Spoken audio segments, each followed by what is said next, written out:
इनके बाद आफरीन कासिम खान, आफरीन कासिम खान।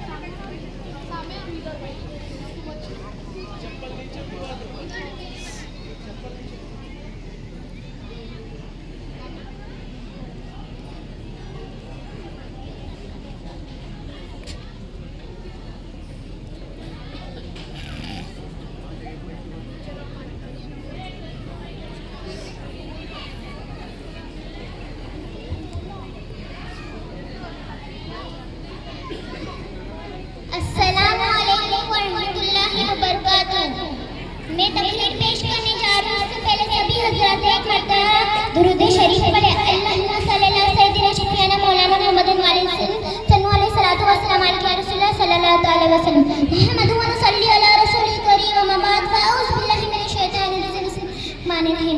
ये एक सजदा है जिसे तू गिरह समझता है, ये एक सजदा है जिसे तू गिरह समझता है, हजार सजदों देता है आदमी को निजात। मोहतरम सामाईन, इस्लाम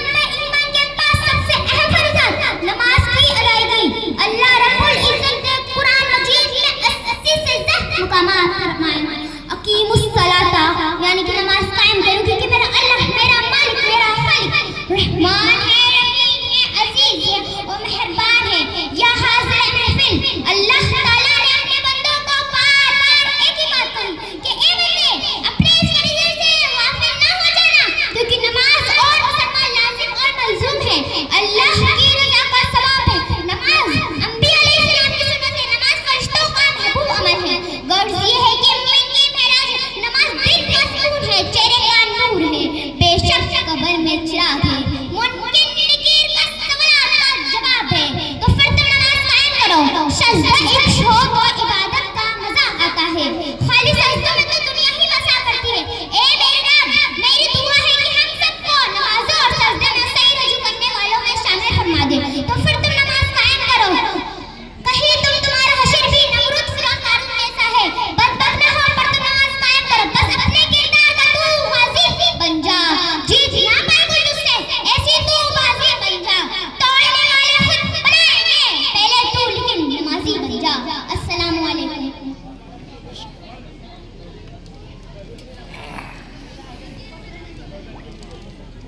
इनके बाद हैं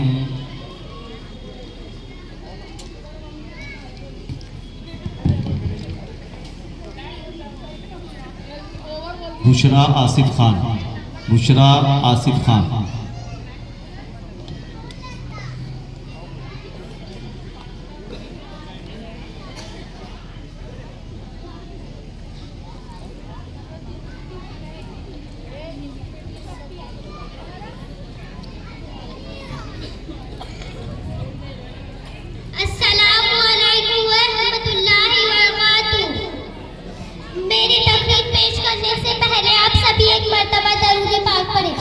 अल्लाहुम्मा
इनके बाद हैं उबैद रमज़ान सैयद।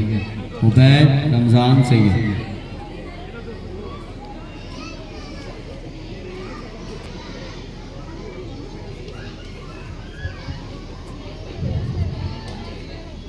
अस्सलामु अलैकुम वरहमतुल्लाहि वबरकातुहू। अल्हम्दुलिल्लाहि रब्बिल आलमीन वल आक़िबतु लिल मुत्तक़ीन वस्सलातु वस्सलामु अला। एक मिनट रुक जाओ, इको जो है कम कर दीजिए थोड़ा सा, कम थोड़ा सा। अस्सलामु अलैकुम वरहमतुल्लाहि वबरकातुहू। अल्हम्दुलिल्लाहि रब्बिल आलमीन वल आक़िबतु लिल मुत्तक़ीन वस्सलातु वस्सलामु अला सय्यिदिल मुरसलीन। अम्मा बाद फ़अऊज़ु बिल्लाहि मिनश शैतानिर रजीम। बिस्मिल्लाहिर रहमानिर रहीम। वअल्लमका मा लम तकुन तअलम वकान फ़ज़्लुल्लाहि अलैका अज़ीमा।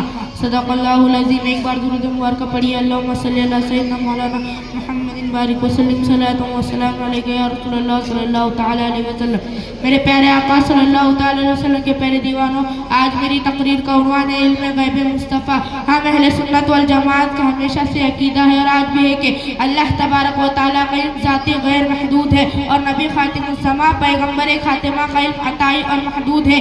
इतना वाज़ फ़र्क होने के बाद भी कुछ लोगों ने इस मसले को मुख्तलिफ भी बना दिया है कि नबी को इल्म गैब था ही नहीं। हालांकि नबी उसे कहते हैं जो गैब की खबर देता हो। तारीख में नबी को नबी कहने से तो इनकार कर दिया गया, लेकिन इस बात से कि नबी का गैब का होना जरूरी है, इस बात से इनकार नहीं किया गया। मेरे प्यारे आका सल्लल्लाहु अलैहि वसल्लम के प्यारे दीवानों, हुजूर सल्लल्लाहु अलैहि वसल्लम के इल्म गैब के सबूत में बेशुमार आयतें कुरान और अहादीस करीमा है, लेकिन मैं आपके सामने हज़रत सल्लल्लाहु के वो वाक़यात पेश करना चाहता हूँ जिससे बात ज़ाहिर हो जाए कि हुजूर सल्लल्लाहु अलैहि वसल्लम को इल्म गैब था। मेरे प्यारे आका सल्लल्लाहु अलैहि वसल्लम के प्यारे दीवानों, अबू जहल ने हबीब अपनी को खत लिखा कि मैं अबू जहल मक्के से बोल रहा हूँ। मक्के में मोहम्मद बिन अब्दुल्लाह एक नया दिन लेकर आया है जो तेजी से लोगों पर बढ़ रहा है। खबर पाते ही तुम मक्का आ जाओ। मक्के वालों पर तुम्हारे बहुत से एहसानात हैं, वो तुम्हारी बात मान लेंगे और मोहम्मद बिन अब्दुल्लाह को छोड़ देंगे। खबर पाते ही हबीब अपनी मक्का आ गया। अबू जहल ने उसकी खूब खातिरदारी की और सारा माजरा बताया। हबीब अपनी कहता है फैसला तो दोनों की बात सुन के हो सकता है, अब मैंने तेरी तो सुन ली, अब जरा मोहम्मद बिन अब्दुल्लाह की भी सुन लेता हूँ, देखता हूँ वो कैसे है, क्या कहते हैं। हबीब अपनी ने हुजूर सल्लल्लाहु अलैहि वसल्लम की बारगाह में पैगाम भेजा कि मैं यमन से आई और आपसे मुलाकात करना चाहता हूँ। हुजूर सल्लल्लाहु अलैहि वसल्लम अपनी सहाबी हज़रत अबू बकर सिद्दीक रज़ियल्लाहु तआला अन्हु को लेकर तशरीफ लाए। आपके तशरीफ लाते ही नबी में सन्नाटा छा गया था, किसी में लखुशाई करने की हिम्मत न थी। इसीलिए तो आला हज़रत फरमाते हैं तेरे आगे यूं है दबे लते फुसहा अरब के बड़े बड़े, तेरे आगे यूं है दबे लते फुसहा अरब के बड़े बड़े, कोई जाने मुंह में जुबान नहीं बल्कि जिस्म में जान नहीं। कुछ देर रुकने के बाद हुजूर सल्लल्लाहु अलैहि वसल्लम खुद फरमाते हैं मुझे यहाँ क्यों बुलाया है। हबीब अपनी कहता है मैंने सुना है तुम नबूवत का दावा कर रहे हो, अगर तुम नबी हो तो तुम्हारा मौजज़ा क्या है। हुजूर सल्लल्लाहु अलैहि वसल्लम फरमाते हैं बता तू क्या चाहता है। हबीब अपनी कहता है मैं दो चीजें चाहता हूँ, पहले तो चांद अपनी पूरी रोशनी पर है, अगर तुम नबी हो तो इसके दो टुकड़े करके दिखाओ। हुजूर सल्लल्लाहु अलैहि वसल्लम ने चांद की तरफ उंगली उठाई और चांद फट कर दो टुकड़े हो गया। फिर दोबारा उंगली का इशारा किया तो दोनों टुकड़े आपस में मिलकर यकसा हो गए। इसीलिए तो आला हज़रत फरमाते हैं इसने टुकड़े किए हैं कमर के वो है, इसने टुकड़े किए हैं कमर के वो है। नूर वहदत का टुकड़ा हमारा नबी। मेरे प्यारे आका सल्लल्लाहु अलैहि वसल्लम के प्यारे दीवानों, अब हुजूर सल्लल्लाहु अलैहि वसल्लम फरमाते हैं बता तो दूसरी चीज क्या चाहता है। हबीब भी कहता है आप ही बताओ मैं दूसरी चीज क्या चाहता हूँ। हुजूर सल्लल्लाहु अलैहि वसल्लम फरमाते हैं तो सुन, तेरी एक बेदस पाँव लड़की है, इसके ना हाथ है ना पाँव है ना आंख है ना मुंह है, वो तुझ पर बोझ बनी बैठी है, तू चाहता है उसे शिफा होते, जा मैंने शिफा बख्श दी है। ये सुनकर हबीब अपनी बेख्तियार हो गया और कांपती आवाज में कहने लगा ए अबू जहल सुन ले, ए उमैया सुन ले, और ए मक्के के दरों दीवारों सुन लो और गवाह हो जाओ मैं दिल से पढ़ता हूँ ला इलाहा इल्लल्लाह मुहम्मदुर रसूलुल्लाह सल्लल्लाहु अलैहि वसल्लम। और हबीब अपनी कलमा पढ़कर मुसलमान हो गया। मेरे प्यारे आका सल्लल्लाहु अलैहि वसल्लम के प्यारे दीवानों, देखा आप लोगों ने निगाह नबूवत का क्या पोशीदा है। मेरे आका ने मस्जिद नबी के मेहराब में खड़े खड़े जन्नत और दोज़ख को देख लिया और जन्नत और दोज़ख की भी क्या हकीकत है सारी, और फर्श को देख लिया और सारी खुदाई को देख लिया, और जिसकी निगाह से खुदा ना छुप सका उसकी निगाह से खुदाई कैसे छुप सकती है। इसीलिए तो आला हज़रत फरमाते हैं और कोई गैब क्या तुमसे निहा हो भला, और कोई। अस्सलामु अलैकुम।